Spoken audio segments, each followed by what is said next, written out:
से ये समझ लेते हैं कि उनको आज ट्रेड के लिए कौन से स्टॉक सही लग रहे हैं।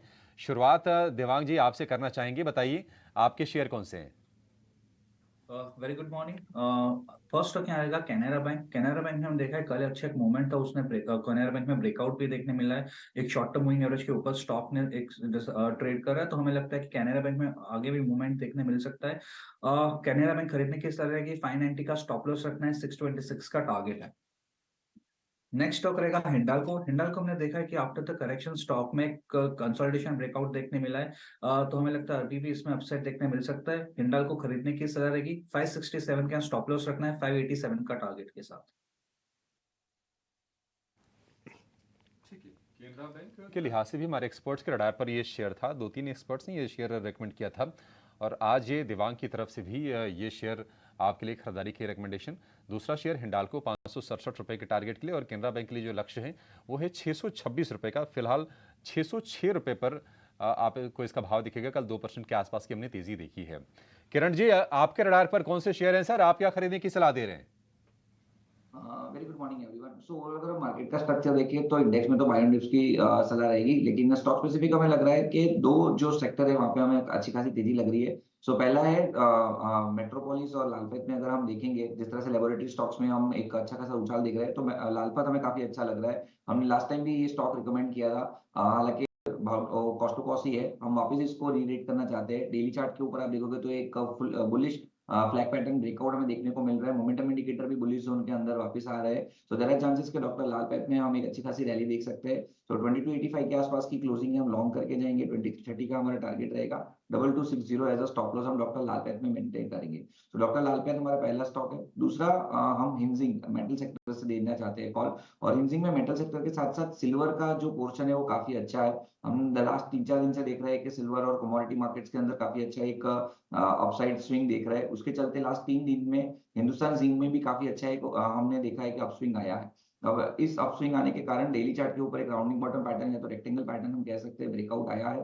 320-325 का क्लस्टर रेजिस्टेंस है, उसके ऊपर हिंदुस्तान जिंक टिक गया है। सो देयर आर चांसेस कि आने वाले 2-3 दिन में हम अच्छी खासी रैली हिंदुस्तान जिंक में कंटिन्यू देख सकते हैं। सो हिंदुस्तान जिंक हम 325 के आसपास बाई करेंगे। 345 का हमारा टारगेट रहेगा एंड 314 का हमारा स्टॉप लॉस रहेगा। तो Hindustan zinc and doctor Lal path हमारी तरफ से बाई कॉल रहेंगे। ठीक है। अभी आपने दोनों एक्सपर्ट्स को देखा और दोनों एक्सपर्ट्स ने एक मेटल का काउंटर ज़रूर दिया है। असल में क्या है कि मेटल काउंटर्स के अंदर रोल ओवर अच्छा होकर आया, फिर चाइना वाली खबर आ गई, फिर शेयर चलने लग गए। यही बड़ी वजह है कि 3 शेयर जो एफ एंड बैन के अंदर, उसमें से 2 मेटल के शेयर हैं, सेल और हिंदुस्तान कॉपर।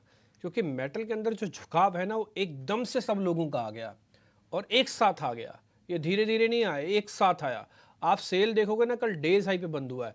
आपको याद है सेल हमने 131 132 पे कहा था और बहुत सारे एक्सपर्ट से पूछा भी था, तभी एफ एंड बैन में फंसा हुआ शेयर था। आज 148 का है। अभी मैंने इसका लॉट साइज चेक नहीं किया, अगर मान लो इसका 2000 3000 का भी लॉट साइज है, तो आप सोचो ना कितना पैसा आपको दे दिया इसने शॉर्ट टर्म में ही। आपको आप महीने का चार्ट नहीं दिखाओगे, सिर्फ हफ्ते का भर का चार्ट दिखाओगे तो आपको आइडिया लग जाएगा कि सेल एक हफ्ते के अंदर ही बहुत बढ़िया से भागा है। अब याद रखना ये नंबर 5.67% है महीने का, और 7 डेज का देखो 14% है। ओनली 7 डेज का 40। सेल को कभी आपने देखा 14% 7 डेज में भागते हुए? एक तरफा मूवमेंट आई। इसलिए मेटल्स के अंदर अभी भी आप बने तो रहो, लेकिन ट्रेलिंग स्टॉप लॉस भी जरूर लगाओ। ये जो बैन में जा रहे हैं ना 2-2 शेयर, ये बता रहे हैं कि यहाँ पर आके थोड़ा ज़्यादा ही पार्टिसिपेशन हो रहा है, नहीं तो नहीं जाते बैन में, सेल भी नहीं जाता। अवनी, आपके शेयर्स कौन से हैं आज के? Good morning. तो आज मेरे दो शेयर्स है, एक ब्रेकआउट कैंडिडेट है और एक रिवर्सल कैंडिडेट है। तो पहले ब्रेकआउट कैंडिडेट की बात करेंगे, वो है एमएनएम। तो एमएनएम ने कल एक मंथली ब्रेकआउट दे दिया है और हमें फ्यूचर्स में शॉर्ट कवरिंग भी नजर आई है 5% की। ऑप्शंस की बात करें तो अनवाइंडिंग नजर आई है 1960 और 1980 के कॉल्स में, एंड बाइंग इंटरेस्ट डेवलप हो रहा है 2000 के कॉल में। 2000 की स्ट्राइक की आईवीज अगर चेक करें तो कल उसमें बढ़ोतरी दिखी थी। तो ये बाइंग इंटरेस्ट यहाँ पे जाग रहा है और ये मंथली ब्रेकआउट तो ऑलरेडी दे दिया है। तो ये स्टॉक में अभी यहाँ से बहुत बड़ी तेजी हो सकती है। तो एमएनएम में हम निवेश करेंगे। तो 2075 का इसका टारगेट रहेगा और 1930 का स्टॉप लॉस लगाना है। और दूसरा जो काउंटर है वो एक रिवर्सल कैंडिडेट है, वो है आईटी सेक्टर से बीसॉफ्ट। बिरला सॉफ्ट में कल हमने 4% का ओआई एडिशन देखा है।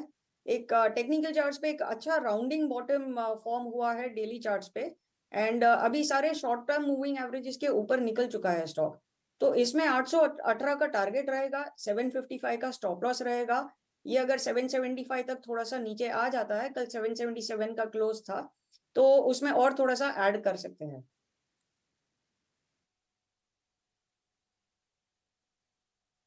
दो शेयर आपने दे दिए अपनी, एक तो आपने बिरला सॉफ्ट दिया, ये आपका रिकवरी वाला शेयर है। टिपिकली आईटी के स्टॉक्स लोग कम ढूंढ रहे हैं, लेकिन हाँ आईटी के अंदर जो रिकवरी है वो धीरे धीरे कर पर्टिकुलर स्टॉक्स में दिख रही है, एक एक शेयर्स में। बी सॉफ्ट आपका रिवर्सल कैंडिडेट है। एम आपका ब्रेकआउट शेयर है।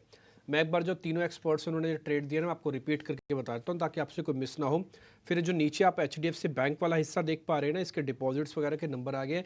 अवनी आप एक काम करोगे, जब तक आप HDFC बैंक और देख लो एक बार, इसका कोई ऑप्शंस का ट्रेड भी मिलता है ना तो वो भी देख लो आप, क्योंकि भी मैं आपको 1-1.5 मिनट दे रहा हूँ तो आपके पास पूरा समय है, आप इसको ज़रा चेक करना। मैं जब तक आपकी कॉल्स और दूसरे मेहमानों की कॉल्स दर्शकों के सामने रख देता हूँ। देवांग शाह कह रहे हैं कि कैनरा बैंक और हिंडाल्को ये प्लस कॉल के तौर पर रहेगा। किरण की कॉल्स हैं वो है डॉक्टर लाल पैथलैब और हिंदुस्तान जिंक, और अवनी ने ऑलरेडी आपको बताया M&M और बी सॉफ्ट। आपने नोटिस कर लिया होगा। इस सारी की सारी कॉल्स फटाफट से स्क्रीन से घुमा दो। आप इससे ब्रेकिंग लेके आओ HDFC वाली। इतने में अवनी आपको ये बता देंगे कि HDFC के अंदर कोई ट्रेड बनता है कि नहीं बनता। स्ट्रेंथ अच्छी है, शेयर चलने को तैयार है, बैंक निफ्टी इसी की राह देख रहा है, सामने RBI की पॉलिसी है, उससे पहले बिजनेस अपडेट आ गया HDFC बैंक का। तो ये सारी की सारी चीज़ें एक तरफा हो जाएं तो फिर मज़ा आ जाएगा। अवनी एक बार ज़रा चेक करना, हमारे हिसाब से जो डिपॉजिट्स हैं वो ठीक है और हमारे हिसाब से जो एडवांसेस हैं वो भी ठीक हैं। जी, HDFC बैंक में भी व्यू पॉजिटिव है, और हमारा मानना है कि इस एक्सपायरी में, इस मंथ में ये 1525 से 1540 तक जा सकता है स्टॉक। तो इसमें अप्रैल सीरीज का 1500 की कॉल में हम निवेश कर सकते हैं। अभी 25 रुपए पे बंद हुआ है। अगर थोड़ा बहुत डिप मिलता है तो 23 रुपए तक आप इसमें एडिशन कर सकते हैं।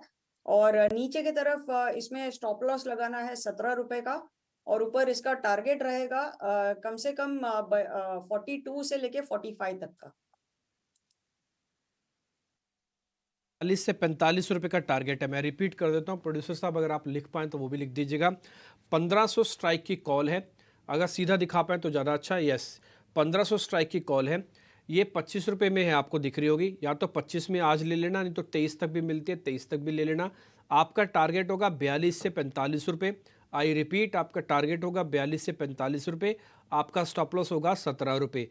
ये 1500 स्ट्राइक की कॉल है। HDFC बैंक के जो डाटा है और साथ ही इस ऑप्शंस का ट्रेड है, ये हमने कोशिश करी है कि डाटा और ट्रेड आपके सामने रख पाएँ। इसका डीप एनालिसिस तो अभी के कार्यक्रम में हो ही जाएगा आगे चल के, लेकिन मोटा मोटी नंबर्स में कोई ख़राब प्रॉब्लम नहीं दिख रही, चार्ट्स ठीक दिख रहे हैं। ऑप्शंस का ट्रेड हमने आपके सामने रख दिया, अगर आप इसका फ़ायदा उठाना चाहते हैं तो। ठीक जी, 6 सौदे इंक्लूडिंग HDFC मिला के 7 सौदे हो चुके हैं, इंडाइसिस क्लियर हो चुके हैं।